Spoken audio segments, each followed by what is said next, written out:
Bienvenidos a la Biblia Católica en un año. En el nombre del Padre, y del Hijo, y del Espíritu Santo. Amén. Octubre 19. Libro de Ezequiel, capítulo 17. La palabra del Señor me llegó en estos términos. Hijo de hombre, plantea un enigma y narra una parábola a la casa de Israel. Tú dirás: así habla el Señor. El águila grande, de grandes alas y largas plumas, de espeso plumaje, lleno de colorido, llegó hasta el Líbano y tomó la copa de un cedro. Arrancó la más alta de sus ramas y la llevó a un país de comerciantes, la puso en una ciudad de mercaderes. Tomó además una semilla del país y la sembró en un campo de cultivo, la plantó como un sauce junto a abundantes aguas. Ella brotó y se convirtió en una vid, exuberante, de tamaño pequeño, que volvía sus ramas hacia el águila y tenía sus raíces debajo de ella. Así se convirtió en una vid, produjo ramas y dio sarmientos.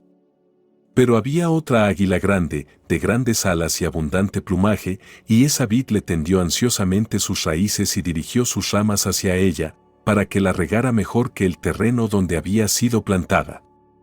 Ella estaba plantada en un campo fértil, junto a abundantes aguas, para dar sarmientos y producir frutos, para convertirse en una espléndida vid. Por eso, dirás: así habla el Señor. ¿Podrá florecer esa vid? ¿Acaso no se la arrancará de raíz y se cortarán sus frutos para que se sequen todos sus tiernos retoños?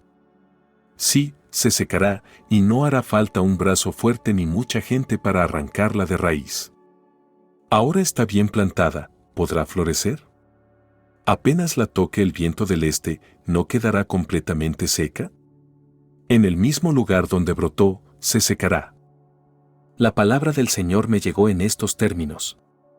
Di a este pueblo rebelde: ¿no saben lo que esto significa? Luego dirás: el rey de Babilonia llegó a Jerusalén, tomó a su rey y a sus príncipes y se los llevó consigo a Babilonia. Tomó, en cambio, a un vástago de estirpe real, hizo un pacto con él, lo comprometió con un juramento y se llevó a todos los hombres importantes del país, para que ese reino fuera humilde e incapaz de sublevarse, para que mantuviera su pacto y así pudiera subsistir. Pero el príncipe se rebeló contra el rey, enviando mensajeros a Egipto a fin de obtener caballos y un ejército numeroso. Ahora bien, ¿prosperará el que ha hecho esto? ¿El que violó el pacto escapará con vida? Juro por mi vida. Oráculo del Señor. Que él morirá en Babilonia, en el lugar donde reside el rey que lo hizo reinar, cuyo juramento despreció y cuyo pacto quebrantó. Y el faraón no podrá intervenir en favor de él, con un gran ejército y tropas numerosas, en el momento del combate, cuando se levante terraplenes y se construyan empalizadas para exterminar muchas vidas humanas.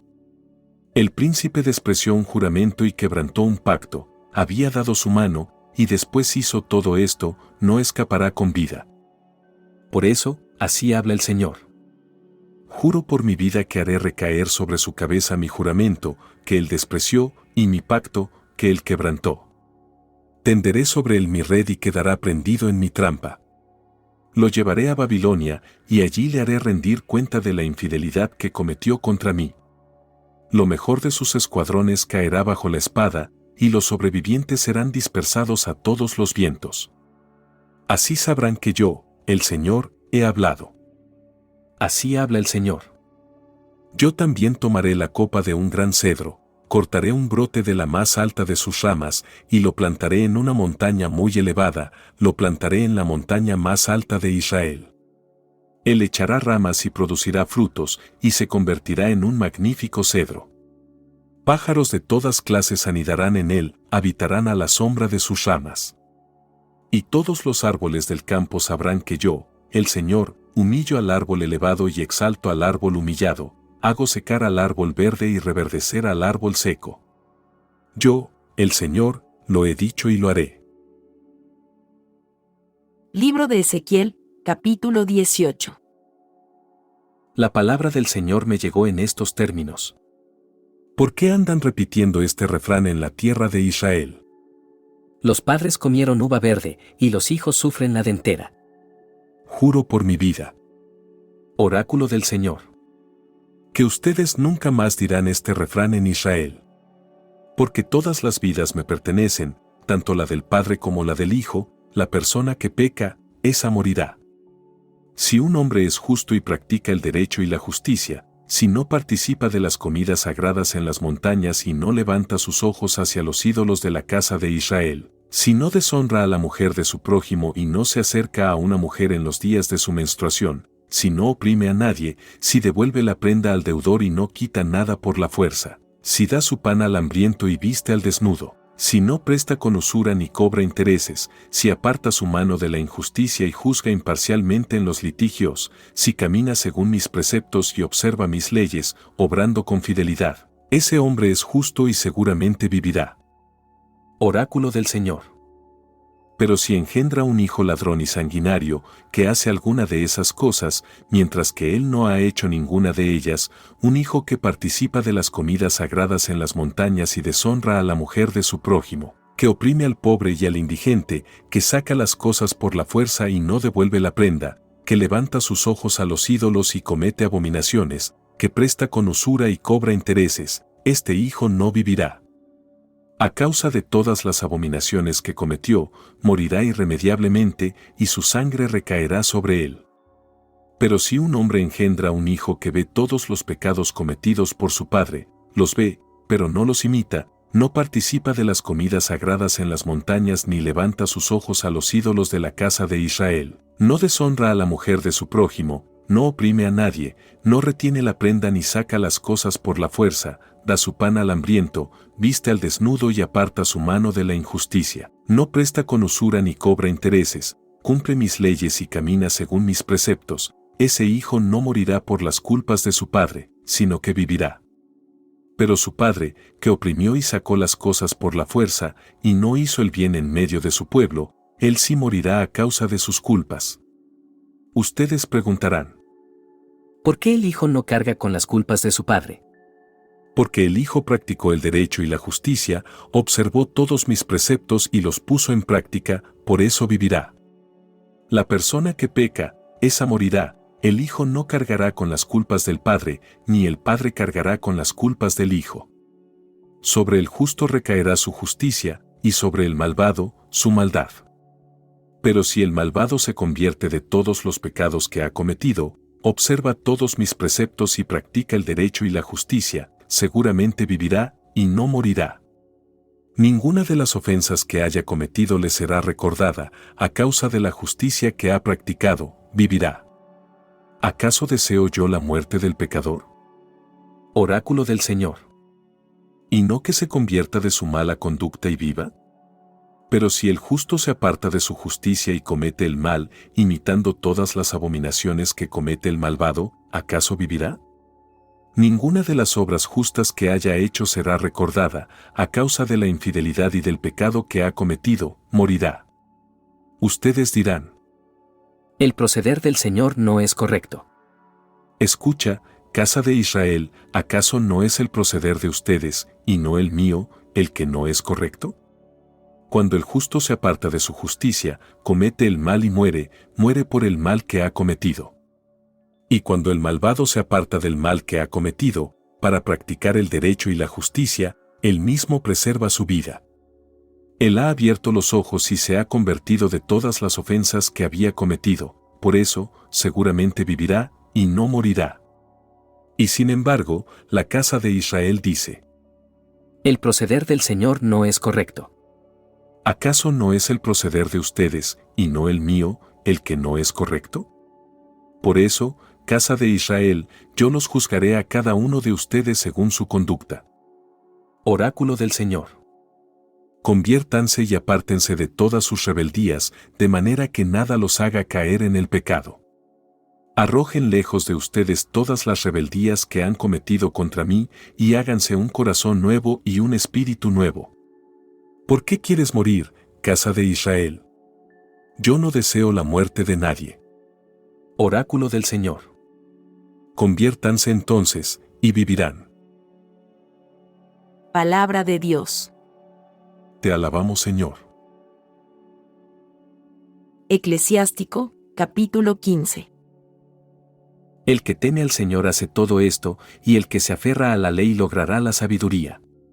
Ella le saldrá al encuentro como una madre y lo recibirá como una joven esposa, lo alimentará con el pan de la inteligencia y le hará beber el agua de la sabiduría. Él se apoyará en ella, y no vacilará, se unirá a ella, y no quedará confundido. Ella lo exaltará por encima de sus compañeros y le abrirá la boca en medio de la asamblea. Él encontrará el gozo y la corona de la alegría y recibirá en herencia un nombre perdurable. Nunca la poseerán los que carecen de inteligencia, ni los hombres pecadores la verán jamás. Ella se mantiene alejada del orgullo, y los mentirosos no piensan en ella. No cabe la alabanza en labios del pecador, porque el Señor no se la envía, sin sabiduría no hay alabanza, y es el Señor el que la inspira.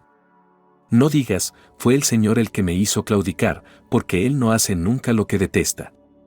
No digas, Él me hizo extraviar, porque Él no necesita de un hombre pecador.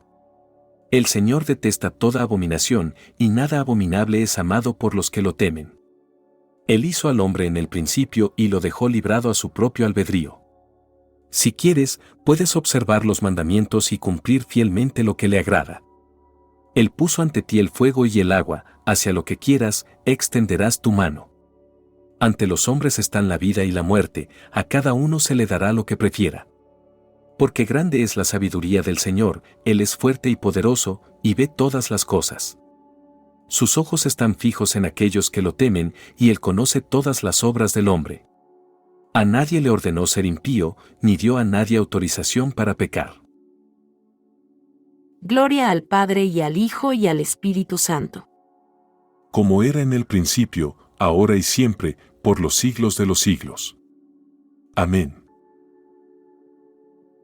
Segunda carta del apóstol San Pablo a los Tesalonicenses, capítulo 1.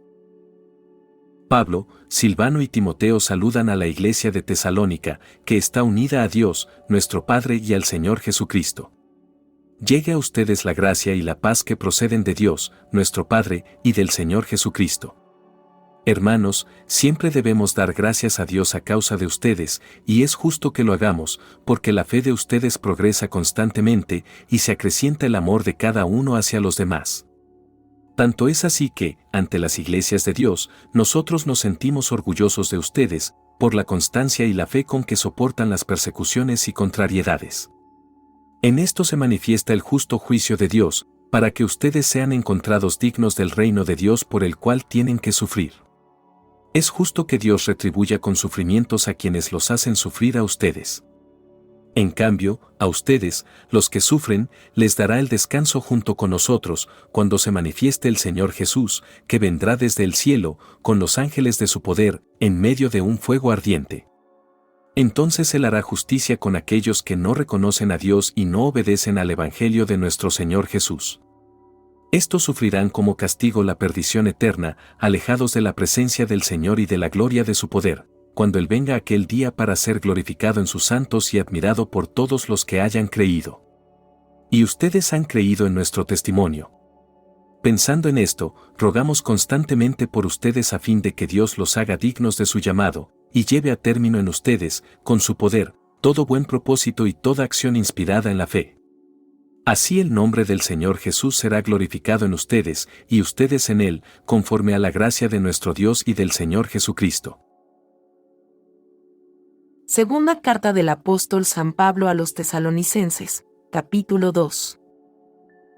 Acerca de la venida de nuestro Señor Jesucristo y de nuestra reunión con Él, les rogamos, hermanos, que no se dejen perturbar fácilmente ni se alarmen, sea por anuncios proféticos, o por palabras o cartas atribuidas a nosotros, que hacen creer que el día del Señor ya ha llegado. Que nadie los engañe de ninguna manera. Porque antes tiene que venir la apostasía y manifestarse el hombre impío, el ser condenado a la perdición, el adversario, el que se alza con soberbia contra todo lo que lleva el nombre de Dios o es objeto de culto, hasta llegar a instalarse en el templo de Dios, presentándose como si fuera Dios. ¿No recuerdan que cuando estuve con ustedes les decía estas cosas? Ya saben qué es lo que ahora lo retiene, para que no se manifieste sino a su debido tiempo. El misterio de la iniquidad ya está actuando. Solo falta que desaparezca el que lo retiene, y entonces se manifestará el impío, a quien el Señor Jesús destruirá con el aliento de su boca y aniquilará con el resplandor de su venida. La venida del impío será provocada por la acción de Satanás y estará acompañada de toda clase de demostraciones de poder, de signos y falsos milagros, y de toda clase de engaños perversos, destinados a los que se pierden por no haber amado la verdad que los podía salvar. Por eso, Dios les envía un poder engañoso que les hace creer en la mentira, a fin de que sean condenados todos los que se negaron a creer en la verdad y se complacieron en el mal. Nosotros, por nuestra parte, siempre debemos dar gracias a Dios a causa de ustedes, hermanos amados por el Señor. En efecto, Dios los eligió desde el principio para que alcanzaran la salvación, mediante la acción santificadora del Espíritu y la fe en la verdad. Él los llamó, por medio de nuestro Evangelio, para que posean la gloria de nuestro Señor Jesucristo. Por lo tanto, hermanos, manténganse firmes y conserven fielmente las tradiciones que aprendieron de nosotros, sea oralmente o por carta. Que nuestro Señor Jesucristo y Dios, nuestro Padre, que nos amó y nos dio gratuitamente un consuelo eterno y una feliz esperanza, los reconforte y fortalezca en toda obra y en toda palabra buena. Palabra de Dios. Te alabamos, Señor.